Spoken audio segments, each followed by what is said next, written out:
2026년 3월 31일 오늘 함께 묵상할 말씀은 요한복음 18장 28절에서 38절 진리를 증언하시는 왕입니다.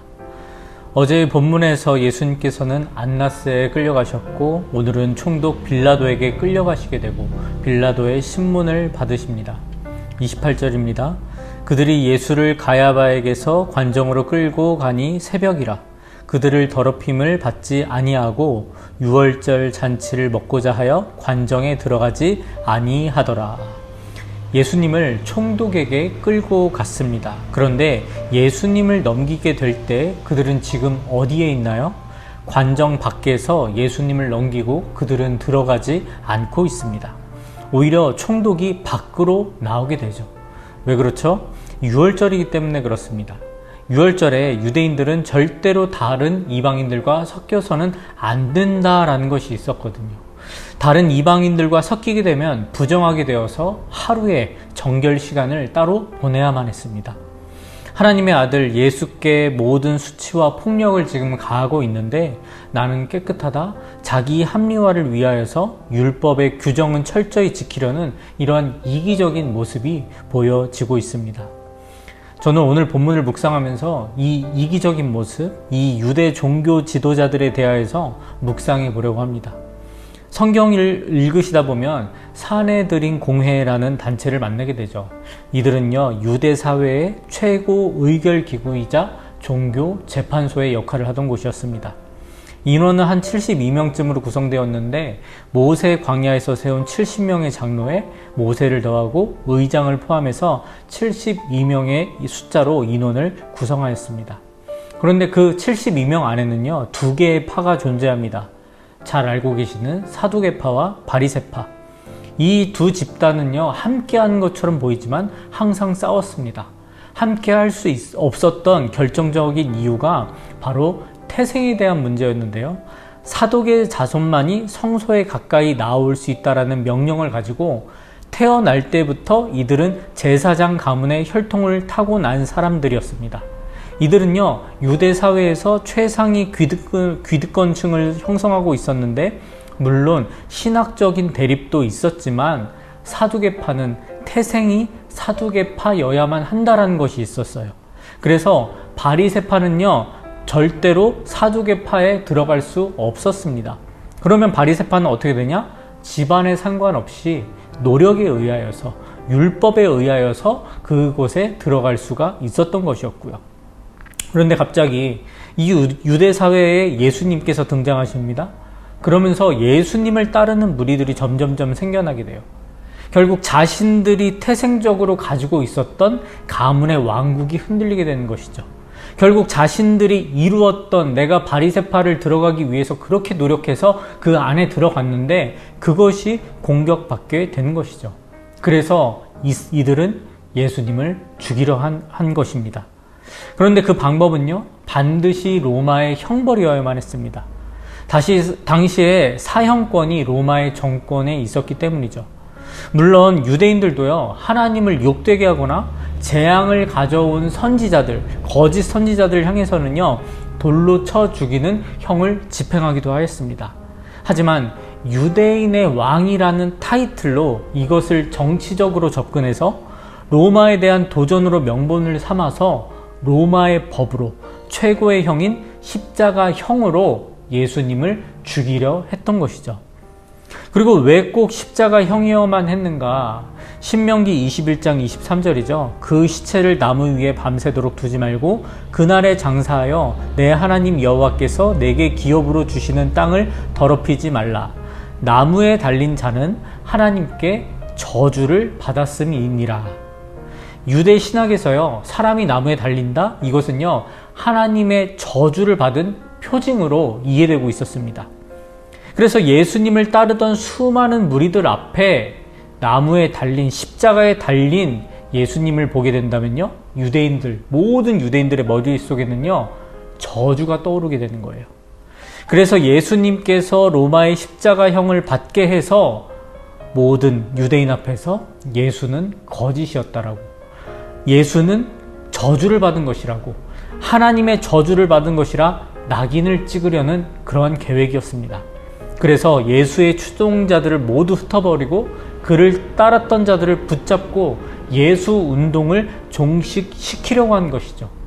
그래서 그들의 안위를 보장하기 위함이었습니다. 그래서 이들은요, 폭주하기 시작합니다.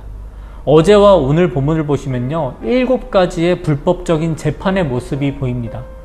사형 사건은 반드시 낮에 시작해서 낮에 끝나야 되는데 밤에 기습적으로 재판을 열었죠. 사형 판결은 신중을 기하기 위해서 이튿날 확정을 해야 되는데 즉석에서 사형을 결의했고, 공회의 공식 의사당인 가지트라는 곳에서 모여서 그 회를 열었어야 되는데 대제사장의 집에서 열었고, 2명 이상의 증언이 일치해야 되지만 거짓 증언들이 서로 맞지 않았고요.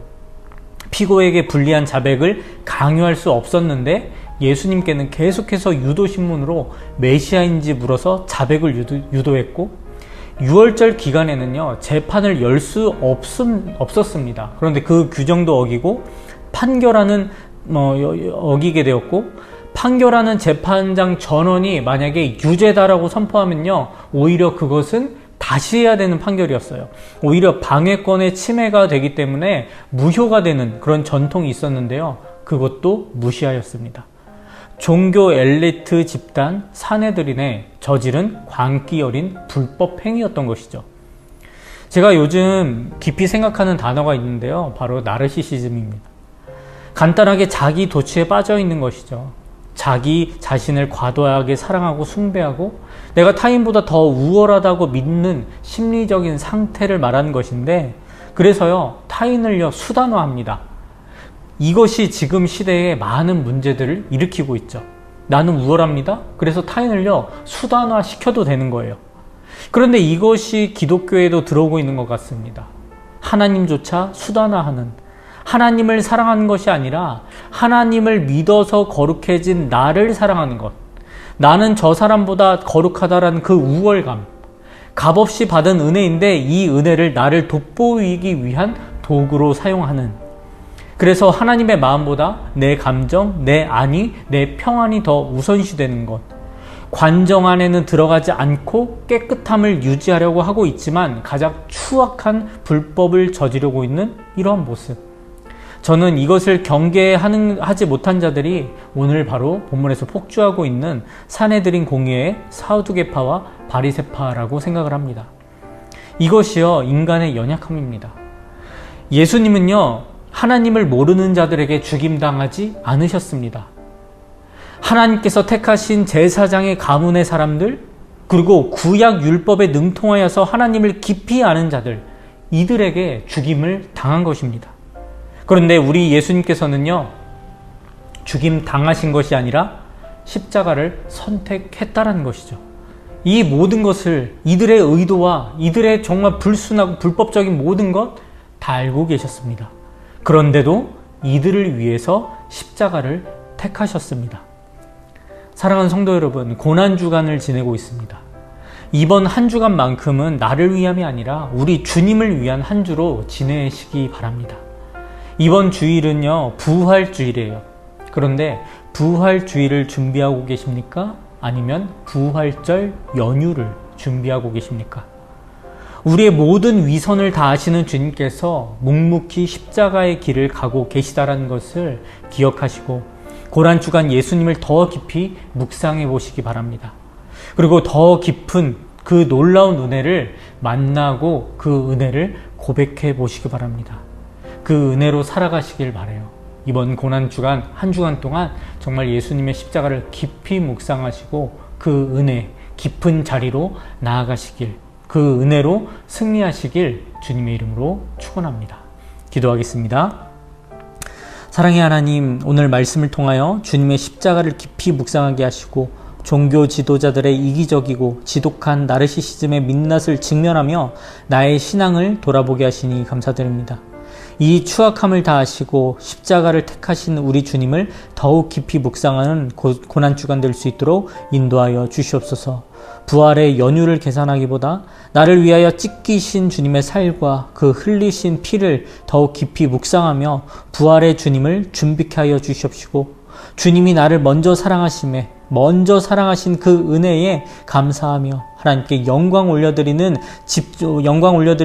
집중하는 우리 귀한 성도들 될 수 있도록 인도하여 주시옵소서. 그래서 고난주간 더욱더 깊은 은혜로 채워주시고 그 은혜로 승리하는 삶 될 수 있도록 인도하여 주시옵소서. 그렇게 인도하여 주실 줄 믿사오며 감사드리며 예수님의 이름으로 기도드립니다. 아멘.